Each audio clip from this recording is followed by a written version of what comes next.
Hey, what's going on, guys? VT here, and I'm playing the Killzone Mercenary beta. Gonna show off a few things on it today.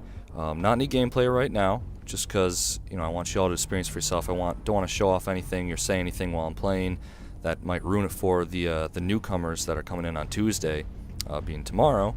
When I'm recording this on Monday, for the true public beta. Again, you can download that on PSN. Anyone can download it right now. I've been playing it a little bit on because of my code from PS Home or because I've been a PS Plus member. So really, I'm just going to show a few things. This is going to be a pretty simple video. Shouldn't be too long. I'm just going to talk about some of the core parts of the beta here, which may or may not change in the game. You can see, first off, I want to point out that I am using, let's try and get a good view here, these triggers, and can't see shit at all, but that's alright. I am using the Pro Trigger Grip, whatever you want to call it, which is absolutely essential, I feel, for the shooters, just in general. It's awesome for the Vita, period, but for shooters you definitely need it. So let's get right into it. Career data, obviously they don't have much. Leaderboards, there's quite a few settings, which is kind of cool. All that's really self-explanatory. There is an option to turn off or on gore, a few crouch toggle things, but again, and I've stressed this a lot to the devs, that there is no option to mess with the touch settings. So using any analogs up and down on the D-pad, X, whatever, you can't navigate the home screen, which is bad, because if the game stops working touchscreen wise, then you're screwed, which is what happened to me earlier on this week, or last week, I guess. I was trying to play, and the touchscreen didn't respond to the game. It worked for everything else, so I couldn't get anywhere. So you come to the multiplayer here, and you've got a few options. The really nice thing is the party match. Throwing that out there right away, it's just great to see. And then you've got also join friend, which is very classic for Killzone. Start match, which is just to find that's how you join into a game. But the meat of it is right here in the arms dealer. So a few things to point out: you do have loadouts now instead of classes, which is very different from Killzones in the past and period online, which is, I think, an interesting take. Probably necessary for the Vita, as they'd have to change a few things, and I think the way this game is set up, the backstory and everything, works really well to have the classes. So this is Blackjack. He's the one that gives us all the equipment we need, all the weapons, ammo, everything, And so first thing you'll notice is right here on the left, we have a special offer. So every once in a while they throw up special offers, things for 20% off, or hopefully more. All I've seen is 20% off, and it's great to spend some of your hard-earned points, or Vetkin money, I guess, on some of these things. So see, I got 2 loadouts, and you come in here and you get to pick from 5 different things: armor, primary, secondary, equipment, and a Vanguard. Now Vanguards are very new, and they're like the kill streaks basically of any other game, and we'll get to that in a minute, but they're pretty cool. But first off, let's take a look at some of the armors. So I'm going to show off all of them, and again, no analog D-pad movement here, so your screen's going to get pretty dirty. So this is obviously very different from any of the past Killzones. You get to pick you really get to customize your character for how you play, which is great. So you start off with the combat armor, and you'll notice that it says re-equip for $0. Hopefully that stays true for everything. You can just re-equip whenever you feel like it after you buy something, and that carries throughout the loadouts too. So if you buy something in loadout 1, loadout 2, you're going to have it as well. You can re-equip it for $0, at least in the beta. So combat, you can see it's pretty standard across the board. Got Mercenary, which I bought just because I think it was on sale, and I was like, okay, might as well grab it.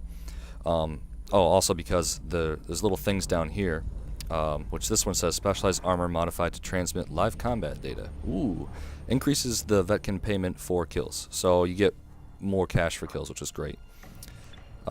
Blast helps against explosives and incendiary stuff, because there are new grenades, and we'll get to that in a minute as well. I did purchase the ballistic just because huge protection, and really the movement it is decreased. You will notice it, but it's not unmanageable. It's absolutely fine in my mind, and for one of my classes I like to have it in there because I like to take time lining up my shots. Infiltrator obviously makes sense to have high mobility and noise suppression, and I'm assuming all this is used for the campaign as well, since all the money transfers over. So this will probably be very useful in the campaign. And this is my favorite one right now, actually, is Supply, which has decent protection. Mobility and noise suppression are a little bit lower, but no big deal. But the big thing is you get more ammo. So instead of starting off with like 30 rounds, you get 40 or something. But the biggest thing I noticed is you actually get more of your equipment. So normally when you start off with 2 grenades, I start off with 4, which is just ungodly. I'm tossing those things like potatoes. It is lovely. So I highly recommend picking up the Supply Armor. Now we're going to go into the main weapons, and you automatically start off with the M82, which is pretty standard. Everything is just as you would expect, pretty straight average across the board except for a little longer range, and that is because of the red dot sight there. Got the STA-52 SE, which is silenced, and that's the same rifle you'd expect that we've seen in the past games, except it's silenced. New thing, there are silenced weapons in here. STA-14, obviously, we've seen that before, and then we start seeing some new ones. I haven't tried any of these that aren't purchased out yet, just because I haven't really felt the need to. I do have some money for certain weapons, but with only one map, you know, certain weapons I don't really feel the need to buy yet, and I've been spending shit on other stuff. So I'm just gonna kind of go through these, let you guys look at them. Not really saying much about the ones I haven't tried out yet. I haven't really seen many other people with many different weapons anyway. So this is the sniper rifle we're all used to, which has been a one-shot kill in the past. Not sure if it is now. Again, there are like 3 sniper rifles. Pretty sure this one is a you know, pretty good unless they have the ballistic armor. So this one's definitely a one-shot kill with high damage, but you have to reload after each shot. And then we've got our automatic, fully automatic, basically mini. Well, it is a minigun, straight out. Of course, the silenced pistol that we remember from Killzone 3, introduced with the sniper class. I did buy this thing, waste of fucking money. Just putting that out there. Seen that before. Apparently it's pretty good. And this is another sort of take on the semi-auto, or not semi-autos, but pretty much mini-autos. As for secondaries, you start off with a silenced pistol. This one's alright. The silenced weapons, I don't know if you just... I don't think you actually see the hit markers when you get hits, which is kind of bad. But maybe that's just because this one doesn't have a scope. So I cashed that one out for a different weapon. Unsilenced revolver. We've seen this one a lot. This used to be a favorite of mine. This is very useful. I highly recommend picking it up and pairing it with the ballistic armor, just because you have high damage. You can take high damage.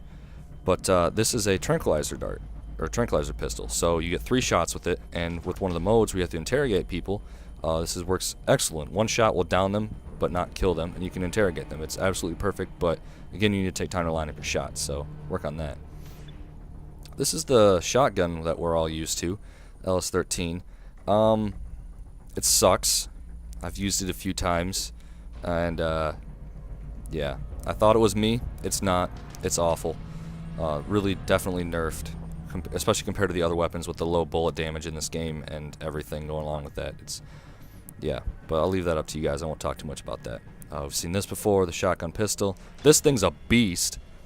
I just purchased this the other night, and I've been playing with it. It's a full auto shotgun. Takes quite a few hits to down someone still, but you can empty 8 rounds in like half a second. So hang on for your life. This is an incendiary shotgun. Haven't tried it. Want to.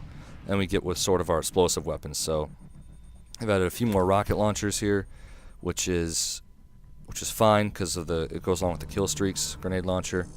And then you'll recognize the VC9 obviously, and the VC11, which is an airburst shell, which I believe was seen in Killzone 3, which fires from above, which is pretty cool. So then of course we have the equipment. Standard grenade. You can just, they actually add an option, you can just quick throw it, or you can charge it up and throw it. What am I thinking of? Choke it, whatever. And don't just throw it. You know, be strategic. Proximity mines, just like they are in the past, except you only get like 1 or 2 mines to start. I believe, and it only takes 1 to down someone. Health is significantly lower, or damage is significantly higher in this kill zone, so be wary of that. I haven't seen anyone use the flash yet. I imagine it's probably pretty useful. I've seen one person use the gas. That's okay too. It does cover a large area, and it's very obvious. And I was getting rocked by the pyro grenades, so I grabbed those. They usually don't kill right away, but they will burn you pretty bad, and then you will die pretty quickly. Now this is the interesting thing, is Killzone Mercenary adds these new Vanguards, which are literally kill streaks. After X many points, you can earn one, and then use it whenever you like. And the ones that you buy get carried over through your deaths. Now there are Vanguards throughout the matches that rain down from the sky, and you can unlock them. And they give you a random miscellaneous Vanguard or kill streak, which you can only use in that lifetime. And so if you die, it goes away, and it takes the place of the one that you're already, already have up. So if you have one that's full, you can use this a miscellaneous Vanguard at your choosing. You'll still have the one left over. But if you're in the middle of a Vanguard, and this is true for any Vanguard usage, if you get 2 at one time, the second one you use will cancel and stop the first one that's already in use. So this is the Mantis engine, and these things are sneaky little bastards, and they're quick as hell. They're basically flying praying mantises, which is terrifying.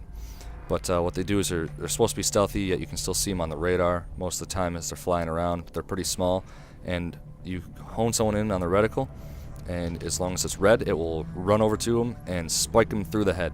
And it is a very effective and clean kill, and you get quite a few points for it. I think it's 175 points, Vetkin dollars. But it does have a lot of low health. A lot of low health? Very low health. So it can be shot down pretty easily as long as you see it coming. The Porcupine missiles, to me, are a little OP because they give you like 15 to 20 of these, but it's basically a shoulder-mounted automatic homing rocket launcher. So when someone gets locked on your screen, you can attack them by pressing thumb or whatever, and it will seek them out and blow them to smithereens. You get $75 for it, which is pretty awesome. Sky Fury is basically like an airstrike. You pilot well, you don't really pilot, but you go up and you get to control at least the gun of the Sky Fury, and it rains down like an atomic beam on wherever you touch on the screen, which is, it's actually pretty accurate based on where you push on the screen, which is kind of nice. But you don't get to control where it flies around, which is too bad. Definitely useful. Enemies are highlighted on the screen, so that really easy to find them. And it's a one-hit kill, and it's a pretty decent radius, so that's why it's probably $16,000. The arc missile, pretty useful. Mainly as like a secondary radar. What it does is it's sort of like the medic bot in Killzone 3. It follows you around, but it zaps people when they get close with electricity. And it does a decent amount of damage, actually, probably because health is so low and damage is so out of proportion in this game, at least my personal opinion. But I like it just because if I don't have radar, or people aren't running around or firing anything, it'll find people for you pretty easily if they're around you. And you can also touch the screen and send it off in a direction straight forward to scan ahead for you too, which is really useful. Ghost is pretty awesome as well. It's basically like the sniper thing. You turn invisible when you're moving slowly. By moving slowly, I mean not sprinting, or firing will go off as well, but that's same thing. You go invisible. It's cool. This is my favorite, the only one that I've purchased, and the only one I think I ever will really need, the Vulture, and it's basically a UAV. It pinpoints enemies on the radar, and it highlights them on your live HUD.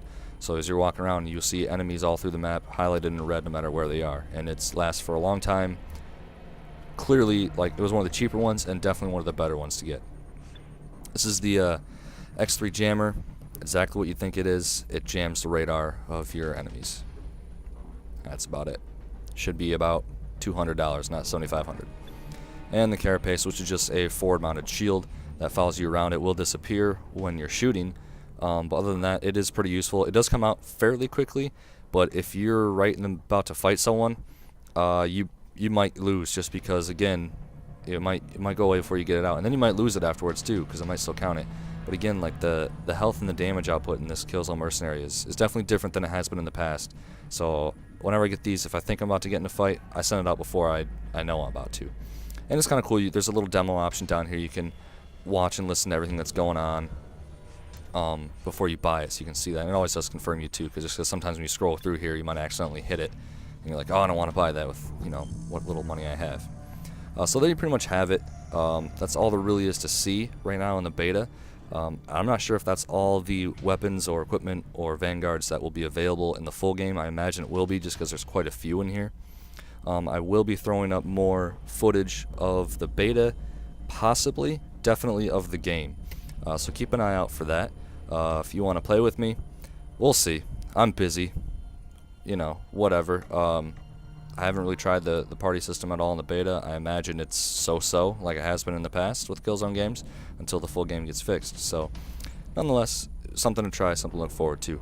This game does come out September 10th, and again, the public beta starts tomorrow, which is the 27th of August. So, definitely download it, check it out, and thanks for watching, guys. Like, comment, rate, subscribe. Take it easy.